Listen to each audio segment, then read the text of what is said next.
Let's have a look. I am recording it, which is great. My admin is going well. Good stuff. Okay, so good. We'll kick off. Just a little bit of admin from me first. In the chat box, ladies and gents, I've just put some details. We've got another webinar coming up at 4:30 today with Ed Broking. That's about insurance, and they've got some work experience opportunities this summer. So that link is there for you. Also, if you don't get our emails at the moment for any reason, the link on how to sign up is there as well. Also, we're going to do a little bit of a survey at the end of this session, which won't take too long, but remind me to do it.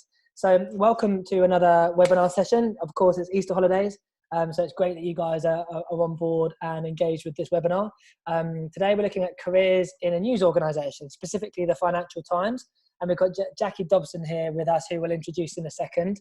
To go through that, Jackie's waving passionately, which is great. We've got about, well, I've written down the slides. Jackie's done some good content for us. There's a few things that I really want to get out of this webinar. So yeah, hopefully it'll be good. You guys, in terms of the agenda, just need to know that we'll obviously be going through how to communicate, how you can ask us questions.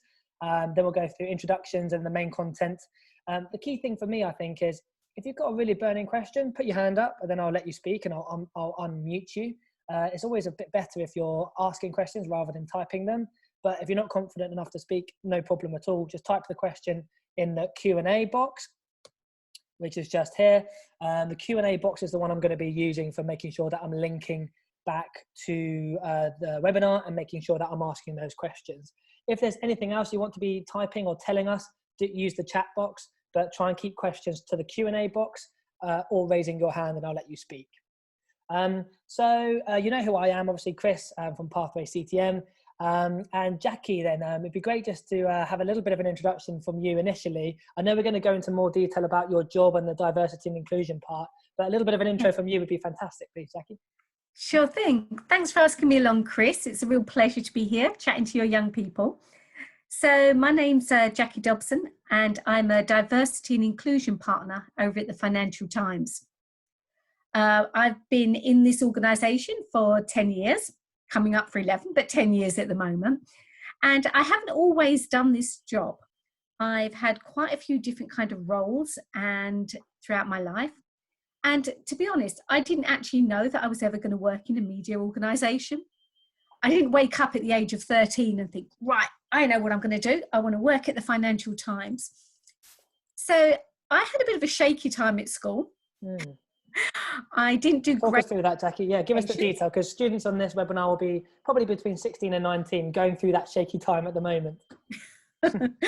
Well, I was actually quite a bad student, if I'm honest. So I quit school when I was 17. I had the opportunity to do some A-levels after just doing the 1 year of the course. And I was very fortunate and lucky to pass a few of those. And then I skipped school, skipped home and came down to London to live from Scotland. Wow. They'll probably, young people on the call will probably know friends and family that will go, like, in the old days, it was very easy to get a job. And it was a bit like that for me. So I kind of arrived in London, stayed with some friends, went for an interview and got a job that next day. The job market was really, really different in those days. So I got a job working for a market research company, was my first role. Just to be clear then, so did you go to university? No. Interesting. Okay. No. So you haven't got a degree level qualification yet. You are, D&I partner at the FT, right? Okay. Yeah, exactly. And I think it's quite nice to share those details, that lots of people have got different kind of career journeys. Mine definitely wasn't a straightforward career journey. But I was also very lucky because I managed to get the experience under my belt, working in quite a few different organisations. And I think having that first hurdle of getting experience under your belt now is much tougher as well, because it's like a catch-22. You either have got the experience or you've been to university, but then you haven't got the experience. So, and on that, Jackie, we've done some research and it's a quarter of young people at the moment do part-time jobs whilst they're at school or college. What did you do throughout school and college? Did you do part-time roles? And because obviously straight from school going into marketing, I'm just keen to understand how you realised this was the right way for you to go and how you got there. Okay. The realization was that I was in London and I needed money, and this was an office junior role, and it seemed to be incredibly well paid. I had no idea what I wanted to do. The whole idea of having career aspirations didn't even enter my head. To be honest, I had no idea what I wanted to do, but this was an entry-level role, office junior type role, and the money was good. And for example, a lot of young people are looking at apprenticeships, graduate schemes, maybe, the big programs that I was probably looking at when I went to university. Mm-hmm. Is this a different situation where it's a bit like maybe working at a pathway CTM, where it's a small company, you just got to do your research and find your way in? Was it more like that? Yeah, it very much was. It was, back in the day, going to university was a rare thing rather than an everyday occurrence. And I knew if I could get some experience, I could then work my way up through a company. So I was very lucky. Now we are looking more at apprenticeships, and young people have got options now. They can do apprenticeships or they can get a degree. Apprenticeships mean you don't end up with a whole load of debt on you by the time and you've got the experience as well. So I can say that if I left school now, I would probably be going down the apprenticeship route myself. That's really interesting, yeah. And I've just wondered, FT, so you're a newspaper, but you've also got an online function as well. Are there different departments of the FT that we might know about that you might want to touch on now or potentially later? Sure, yeah. If we can go, perhaps we can go to the next slide maybe. Yeah, sure. The FT is like a huge organisation. This picture, I love this picture. It's called the Churchill clock on there. It's at the front of the building. It's lovely. But the building kind of looks really quite austere, I think, from the outside. And I think I always imagined before I went to the FT that everybody that worked at the FT would be wearing like pinstripe suits and bowler hats, carrying a briefcase, And it was quite surprised to come there. I mean, I'll talk you a little bit through some of the other roles that I've done previously, but I've done anything from working from the Scottish tourist industry, making bellows, the thing that you pump for fire, on the fire to make fire come up, making that, to also working in other media organisations before I came to the FT. I used to work for the Daily Telegraph. If you look at my CV, like I knew what I wanted to do when I was 13. I went straight through it and I planned a path, but no, it's an accident.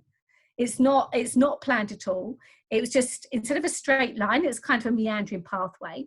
But my CV does show that I've had like 25 years in media. So it looks like it's bad, but it's not. Anyway. And Jackie, just on that point, it's really interesting because maybe in the olden days, you might have the odd person who would just stay in one job for life. I know family members who have done that, but these days, people do not stay in one organisation for life. And sometimes they say, I think, 3 years, make sure that you've either got a promotion or you're doing something a little bit different, or you're growing, or maybe look somewhere else and get a higher salary and get some more experiences. What would you say about young people who are scared just to find the perfect job straight away? I would say experiment as much as you can and as finances allow. I think you'll get something from each of those jobs. It will all add up to be experience. And then when you are working for a company, bear in mind that the interview that you go for, it's not just them interviewing you. Look at that company as well. See if it's a good fit for you, because you're interviewing them as well. And then find out a little bit about the culture of different companies before you go for those roles as well. Is the company the kind of company that would encourage you to go for sideways roles? So, for example, I was in commercial for 10 years at the FT. I then was working with young people quite a lot and had various different programs going. And there became a vacancy working in HR under diversity and inclusion. So it was a very sideways move, but the FT encourages it.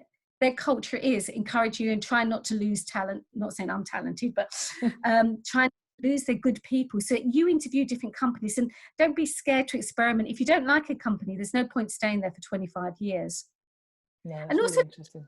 The company. So at the FT, we've got lots and lots of different kinds of roles.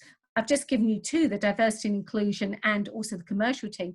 But can perhaps the young people that are actually on the call give me some idea about the other kind of people that they would imagine working for a large newspaper like this? Okay. Yeah, do you want to put it in the chat box, guys? Any ideas? Like what sort of job roles would be at the FT? Whack it in the chat box and let's see what you're coming up with.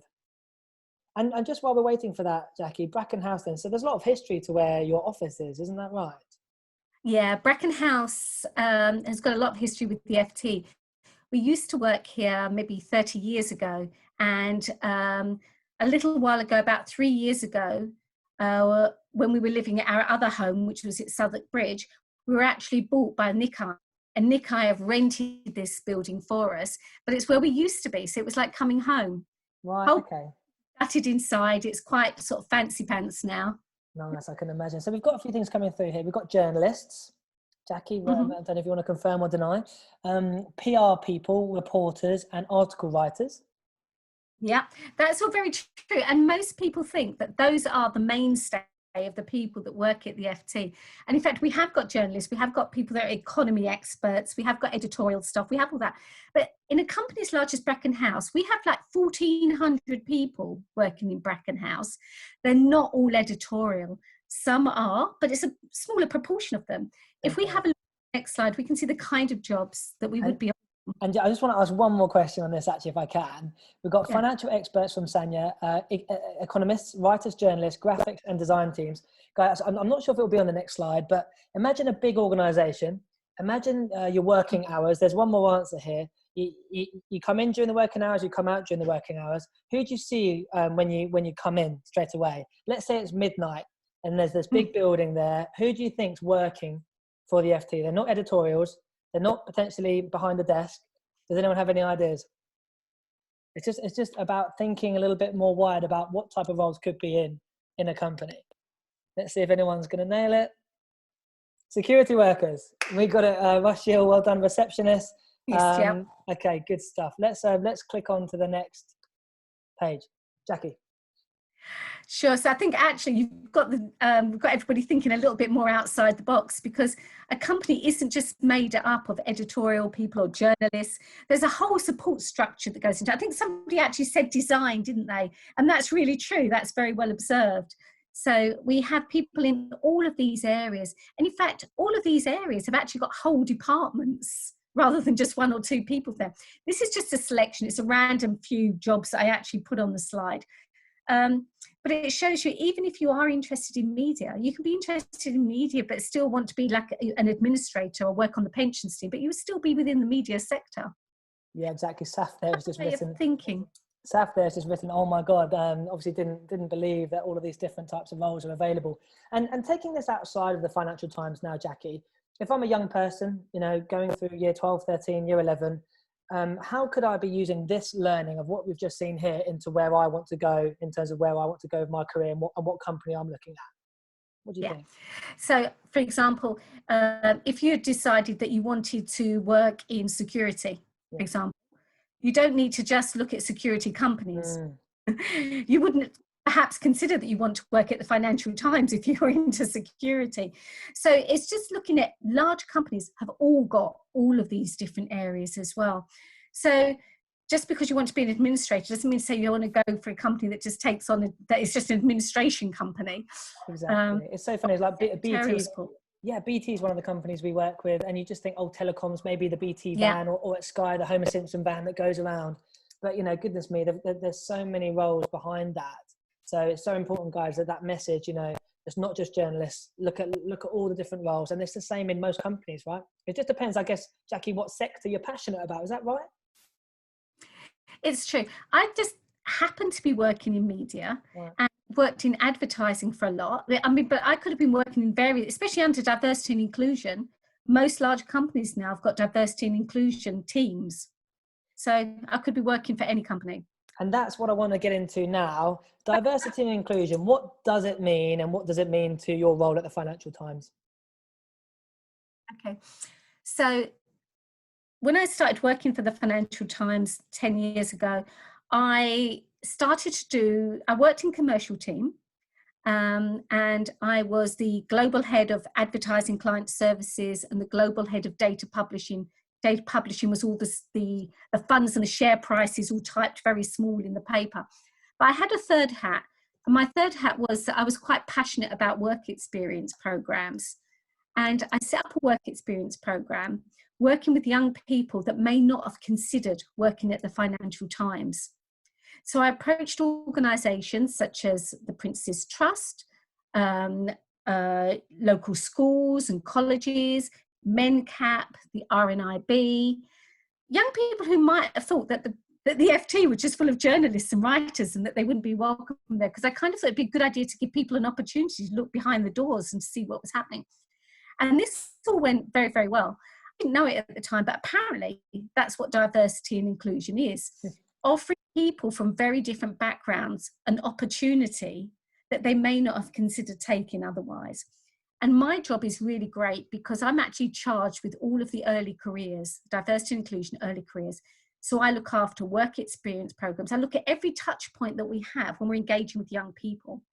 I love some of these photographs.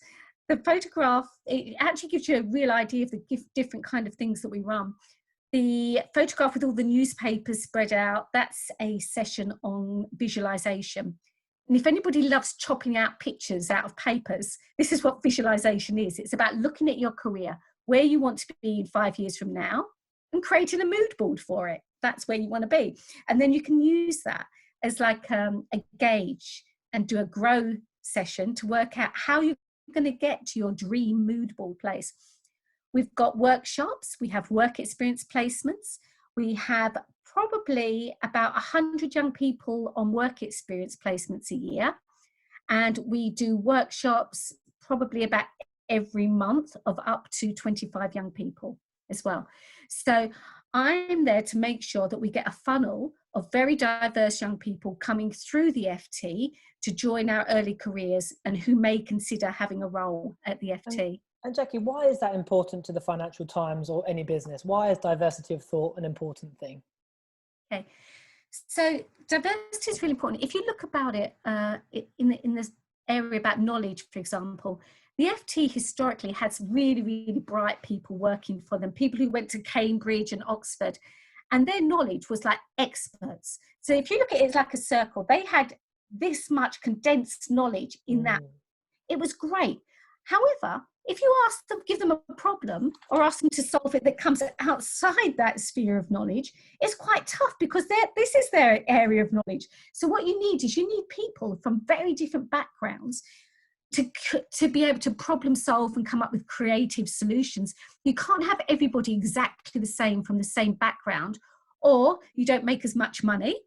It's proven that more diverse companies make more money, and also they come up with better solutions for problems and different revenue streams that people wouldn't have thought of, and create a much nicer working environment as well. It's great to be different. And Jackie, just to ask that question, you might not be able to answer, but you might. A lot of apprenticeships have lower grade entry levels than like going to the top universities, even though we're talking about top companies. And I've been told that's mainly down to they want diversity, because they don't always want the straight A student. They want that person, like you say, who can give them that. And that sometimes means someone who's got 3 C's. Is that the reasoning behind it? It's exactly the reasoning behind it. What we look for, strange enough, skills can be taught. Attitude cannot be taught, and passion can't be taught. If I'm interviewing somebody, I want to see their passion for a certain subject. I don't really need to know that they've got 3 A's in it. They can demonstrate their skills, or we can teach them the skills at a later date. That's really interesting. And so what would you say to this? There was a student on this webinar last week, I think, who was saying that their school or university was saying that they can't do any work experience because they'll be so focused on grades. Do you sometimes feel like the education system is fighting against what employers actually want? What's your view on it personally? Oh, this is a little bit contentious, isn't it? But it is, yeah. I think not just education boards, but also recruitment agencies as well. If we're not careful with the kind of recruitment agencies that we go through as well, they give us what they think we want. And it's the same with education as well. So they may just send us lots of old guys in pinstripe suits and bowler hats because they think that's what we want. So we have to educate as well.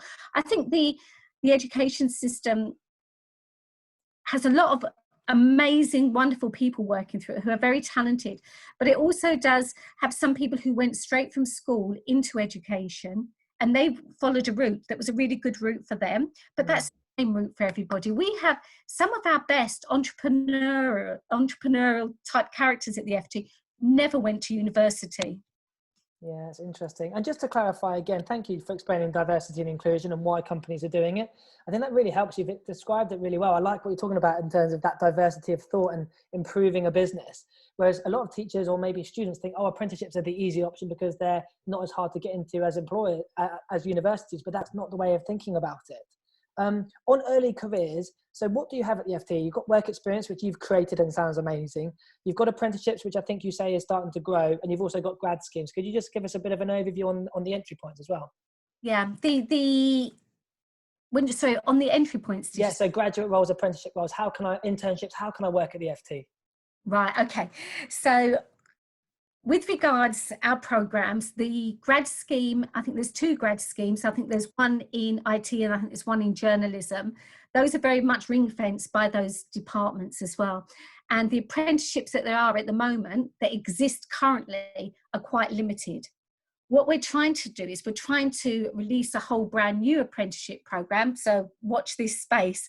But that is going to be based on people who come through the FT to one of our different touch points. So they're going to be young people who come to us either from work experience, come to jobs, have already expressed an interest in the FT. They may have been on one of our programs as well. So they will be from diverse talent. And from there, we hope to grow a summer internship, which will be based through all of these levels, and then an apprenticeship coming from that as well. So it'll be like a funnel coming through to the FT. Okay. Regards work experience and getting your foot in the door isn't just about learning the skills for that company. And the skills that you need to know on a daily basis, but it's also about networking and the opportunity to network and making yourself memorable to people so that when that job comes up in the early careers, I think, I know who was amazing at that. That person taught me all about social media, and I'm scratching my head thinking, how can I get around this? I then have got a whole folder of CVs of people that I know are really good in different areas. So it's about making yourself memorable and taking the opportunity to network with existing staff. Jackie, a couple of questions. Okay, if I get work experience with the FT, which we'll come on to shortly, what would you recommend to me? Let's say you've got 30 people in the room. What should I be doing to do things to maybe make myself well known that I'm so passionate about trying to get a job there? What are some of the hints and tips you might be able to share? Okay. Be proactive. If you're sitting there and you've got no tasks to do, don't just sit there and wait and watch the clock. I think that's the important thing. Just to say, I have nothing here. I need to be doing some tasks. What would you like me to do? What can I take off your plate? What can I be doing to help? Work experience at the FT involves doing an awful lot of networking and being proactive yourself. Coming up with ways to help FT employees is also something as well. If you see that there's actually a gap in the market for something, you can go for it. We had a student come to us 3 years ago, a really nice student. He was with us on a work experience program, and he thought of a business proposition and he ran it past me. And I went, do you know what? It sounds like a great idea. Why don't you go and pitch to our commercial director? He went, oh, like he's on the ball. Should I do that? I went, no, do it. Go and speak to him. So he pitched his idea to the commercial director. The young student was 16 years old, and the commercial director said, why have we never thought about this? Well, we hadn't thought about it because we're not a young student. So the student pitched his idea. The commercial director said, I love it. You go with it. It's your idea. And the student said, wait a minute. I'm 16. I'm meant to be at school. He said, no, you can do it in your free time. Do it Saturdays and whatever. That young person has still been working with the FT for about the last 3 years. Now they're a consultant with us. They're off at university at Manchester now, but they work so many days with us. So he got his head, he put his head above the parapet and was noticed. I know who that is. That's a very good story indeed. Okay, good. So now we're really good top tips there, by the way, in terms of FT or any other companies. So work experience is quite a hard thing to be doing over COVID-19. And lots of young people have been asking me, well, how can I get my foot in the door? What can I do over this difficult period? What are you doing at the Financial Times at the moment? Okay, so this is like hot off the press. Yes. Draft. I shouldn't really be sharing too much of this just yet. I thought, let's go with it. I've never been a great one to follow too many rules. Okay, so this is just about to be released. So you're seeing it before some of our FT employees. So we've got 3 ways that we're going to be working with young people during this time as well. These are all going to be online activities. The first one is joining a workshop. We've got a lot of really skilled people at the FT, and they're really engaging people, and there might be sort of, I don't know, leading their field. So it might be journalists, it might be photographers, it could be somebody who's in our recruitment team and who's amazing with CVs or interview skills. There's so many skilled people. So we're going to be asking them to run workshops for us, where we can invite a number of students to come along and join us. And we're going to be sharing those skills. We've also got another opportunity where you get to meet an FT employee. Now, this will be mostly going hand in hand with our work experience placement. But while you're here on a work experience placement, you get to meet an FT employee and to network with them. And it's an opportunity to ask all those kind of really awkward questions that you always wanted to ask someone, like, did you go to university? What qualifications did you get? Would you suggest that I go to university? What do I need to get into a job like yours? What do I need to be a finance director? What's the worst job you've ever had? You know, all of those kind of questions. Now, the work experience placements are going to be online placements. You'll be joining a group of young people who have got similar aspirations to yourself. You'll be meeting with the FT mentors each day, twice a day, online, something similar to Zoom we're going to be using. You're going to have a project that you're going to be working on. It can either be a choice of projects that we give you, or you might come up with your own business idea that you want to pitch to us. So, team, you're going to be working on this project. You'll get to meet employees. You'll be networking, and you'll be solving problems as well. You'll have a lot to be doing. And that's going to be for 3 to 5 days that you'll be with us for. We can also give you CV help, interview skills, and a list of people that would be only too pleased to meet you. And I know this isn't launched yet, Jackie, so thanks so much for sharing it with these keen students who are on the webinar. Do I have to pick which one I want to go for? How does that work if I'm interested in all three? It will be, well, once it's released, Yeah. what is you can choose what you would like to do. Some of the workshops, you can probably just join a workshop as and when they crop up. Yeah. So, Chris, perhaps I'd put the workshops through you and say, Yeah. the workshop's coming up. We can do and that. If they to join, they can join. With regards interviewing an FT employee, they'd have to come through to us and we'd arrange that for them. And the work experience placement would all be, I think what we'll do with Chris, with you, is we'll probably allocate you so many places. Brilliant. Well, that'd be amazing if we could. And then you can give them to young people. Well, let's see how good the questions are on the Q&A panel, and then we can decide, Jackie. Let's test the students here. I've got one question asking, when is the work experience program taking place? And there's a slide here to go into a little bit more detail on the work experience potentially. Great stuff. Okay, so it's due to be launched in about 2 weeks.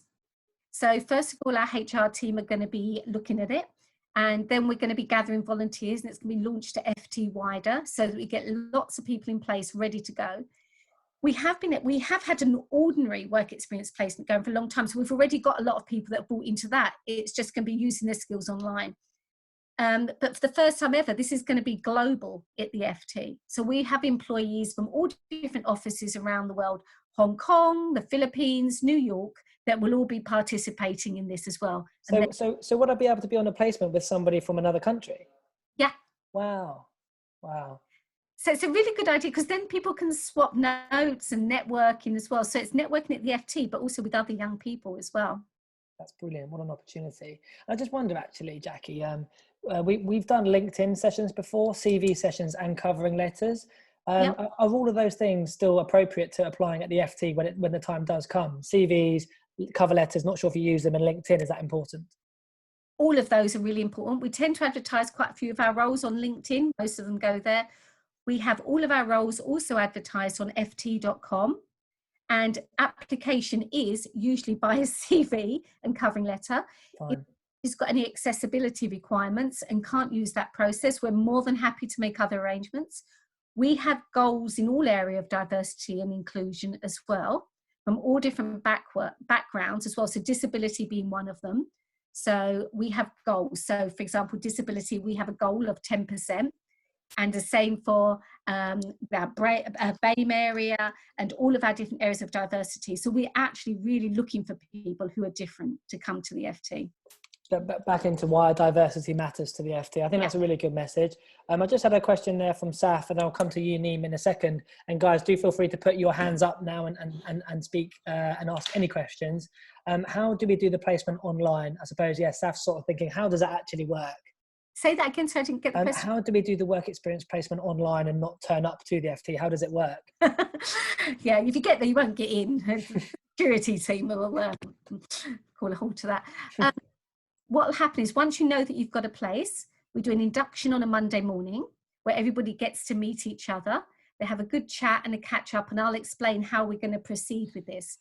It will involve you doing group work.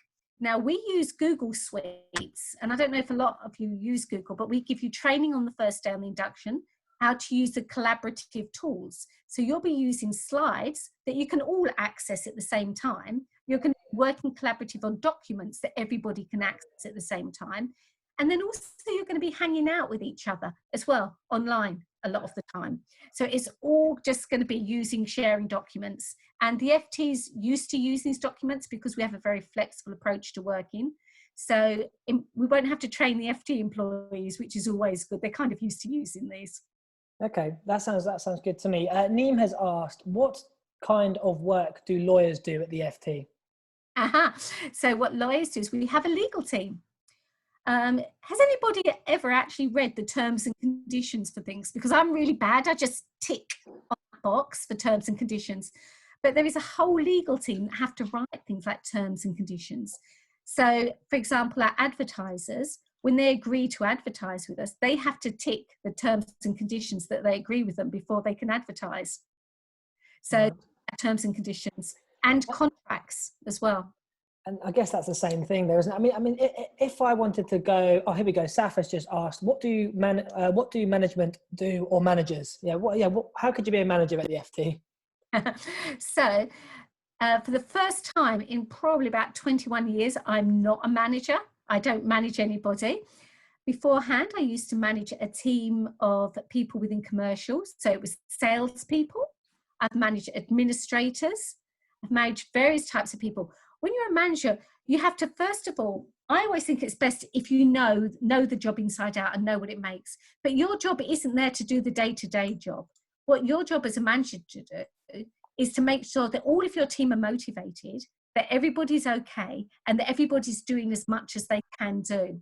And everybody's motivated by something different. So to manage people, you kind of got to understand people and what makes them tick, and make sure you get the best out of them and that they're happy and fulfilled in the job. And also, it's your job to make sure that they help to achieve what their aspirations are as individuals as well.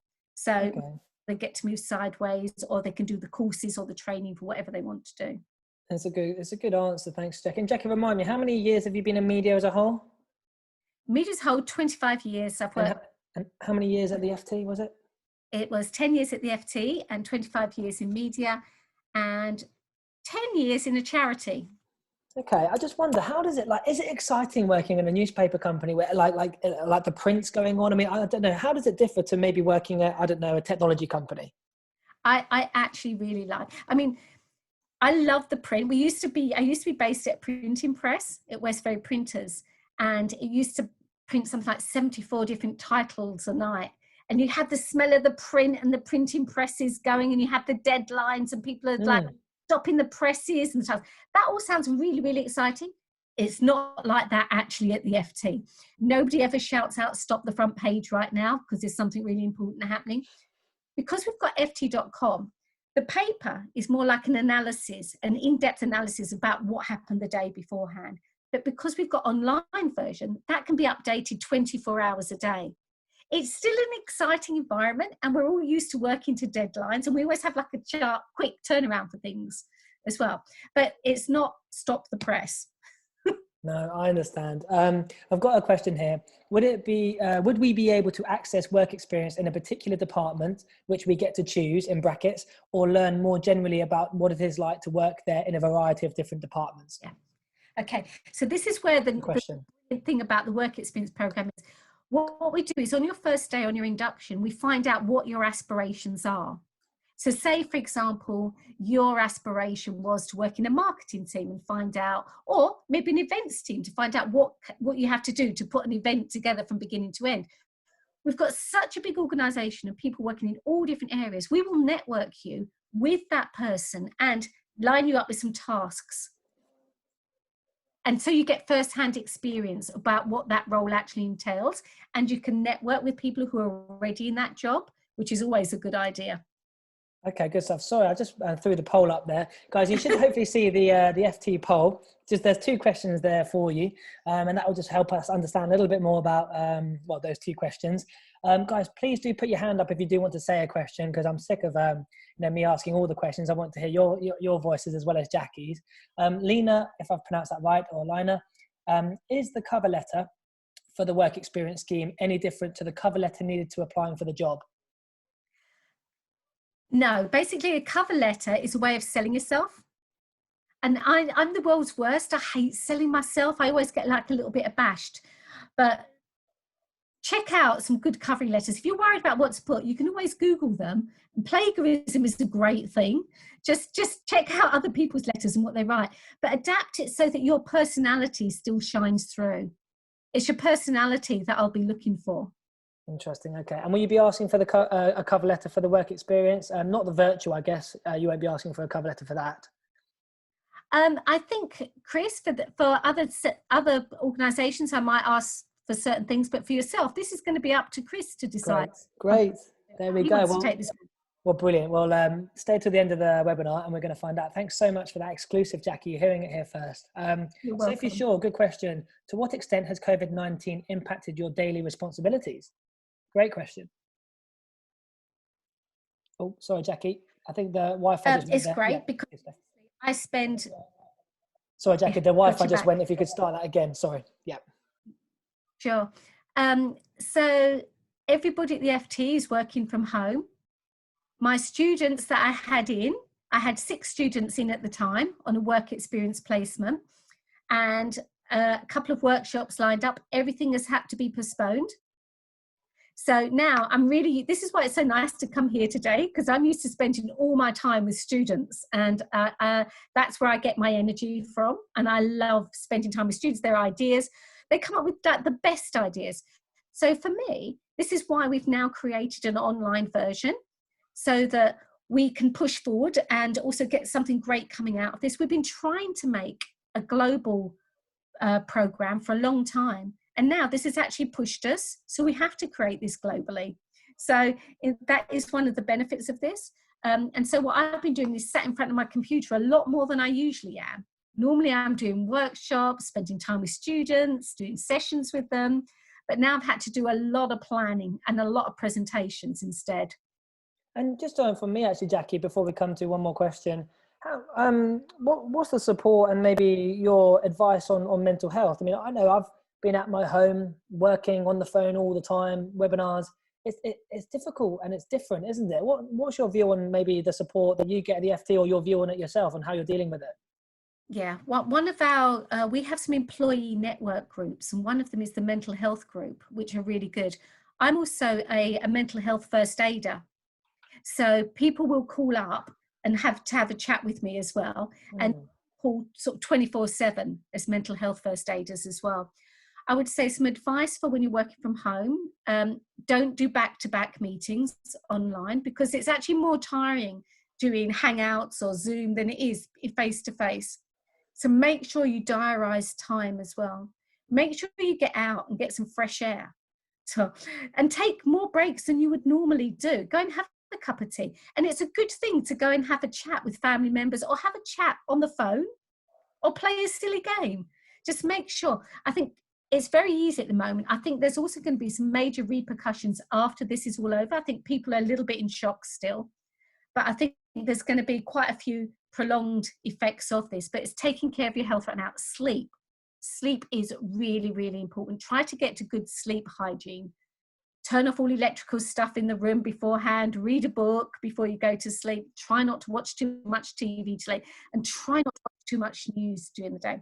If you've got to follow the virus, maybe try and hit one news in the morning and one news in the afternoon, and then switch off from it. It's really good advice. Thank you, Jackie. I've got a question here. Do you think it is good to keep communication with the employees from the company I went for work experience? So they've just been on work experience. Is it a good idea to keep in touch with them? Yes, without doubt. Just now and again, just drop them an email to say what you're up to or what you're interested in, or just to say, right now, you might say, just thinking about everybody at the company. I know you're all working from home. I hope everything's okay. Just touch base now and again, just so that you keep on their agenda. Yeah, I like it. And one more question here before we move on. Do you see the FT moving more online after the effects of COVID-19? Yeah, I think so. I think it's very difficult for people to walk around the corner shop to go and get their newspaper right now if they're just picking up a newspaper. We've seen so many more subscriptions happening for ft.com. All the news on COVID is actually free to read at the moment, but the actual subscriptions, if you want to go online, is going through the roof. But the newspaper sales are going down because people go to the shops. So actually there was a move anyway towards online, but it took much longer than they thought. They thought print was going to die at some point, but it hasn't. It's still there. But we are gradually becoming more and more online. Yeah, Saf has just asked, where are your offices in the UK? In the UK, we've only got one major office because quite a few people work from home. Our office is up by St Paul's Cathedral. Yeah, good stuff. And okay, just some results then from the poll before we sort of wrap up and do our last bits. So there we go. So we asked you if you were interested in the MALT programs mentioned today. And the most, can you see the poll results, Jackie, I wonder? No, I can't. No, I can, but there we go. So we got virtual work experience was voted at 88%, followed by attending a workshop, 56%, and chatting with an FT employee, 44%. And I can share those with you, Jackie. That'd be really good. That's really good news for me. I think that the value of the chatting with an FT employee will become more when you're actually working at the FT in a work experience placement. That will become more valuable then. But that's really interesting. Thank you for everybody for answering that. That's really helpful information. And there was one more. I'm not sure if you can see it now. I've just closed the poll. I can share results. There we go. To be honest, I'll just say it. How many years has Jackie been working at the FT? Jackie? 10 years. 10 years. 44% said 10 years. That was the majority. 33% said 25 and 22% said 15. So they were listening. They were listening, just about. That's really good. That's good news. And just quickly on the ft.com. So this is the idea that Christiane, of course, came up with on work experience. And just maybe a little bit of a comment on what young people can do to engage with you. Yeah, sure. So earlier on when we were chatting about what you should do to make yourself stand out, this is what the student came up with. He said, why would young people pay to read the Financial Times? And it's because it's got lots of really great content, but a lot of young people won't have ever had any interaction with the Financial Times. Unless your parents actually read it, then you might cross it a little bit more. So what his idea was that for all students aged 16 to 19 years, you can go to this link that's on here, which perhaps we can send out to people afterwards. Yeah, we'll do it. Yeah. Free subscription. Your school has to sign up to it and you have to access it through your school's email address, but it's free for students 16 to 19 years. Also, if your school signs up to it, they get a game as well. I don't know if you know about this, Chris. No. It's another game. This is what Christian has now developed. And it's a board game. Think like Monopoly, but on a bigger scale. And it's all about improving your financial acumen. Why is it important to have a pension? What's insurance for? How do you get a mortgage? And as you go around, the idea is to accumulate lots of money and not become bankrupt. And it's a really good game. And I must say, it actually helped my financial acumen because I had no idea about how the price, I don't know, if there was an oil slick in Brazil, what would happen to the price of petrol in the UK or with the environmentalists or anything. It's really good. It's a great game. So you get that free when your school signs up as well. Okay, so we'll send that link to you guys today. Just 2 more points. We're going to just do conclusions now. I've just put in a really quick survey for you to do in the chat box. Please, if you do that now, I think it's like 4 questions. It will take you 1 minute, just so we can get a bit of feedback. And I just want students to maybe tell us what's the main takeaway you've got from this session. and just type it into the chat box whenever you're ready. And Jackie and I will try and maybe pick out the best one. But you know, it might have been Jackie's personal story. It could have been, you know, being inspired that you can go and work in security or finance or marketing and not just a journalist. So I'm really interested to see what you guys can come up with there in the chat box. We've done the poll, which has been interesting.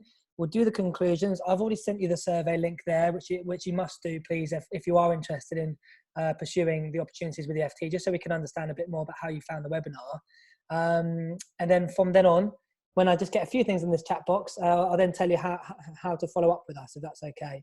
But Jackie, any sort of last words from you? If you were to have your time again, would you do anything differently, or is there any words of wisdom for how the market's changed now? You've got so many options and choices as a young person. It's not so clear cut. I would say, don't be scared of changing your mind, and don't worry about making mistakes. I've made a load of mistakes in my career, and they're not really mistakes. I think they say now they're not mistakes, they're just learnings. So if you don't make any mistakes, you don't learn anything. So it's all experimentation. Don't worry about it. It will actually all be okay. And don't think that you make a decision and that's going to be your life and you have to follow it. You can go different routes as well. I think my most strenuous job was potato picking. So now sitting behind a desk in diversity and inclusion and chatting to students is an absolute dream come true. Yeah, it's pretty cool. And I like a couple of the comments here. There are more ways, there are more roles than other, oh goodness me, my language today. There are more roles other than journalists at the FT, which I think is a great takeaway.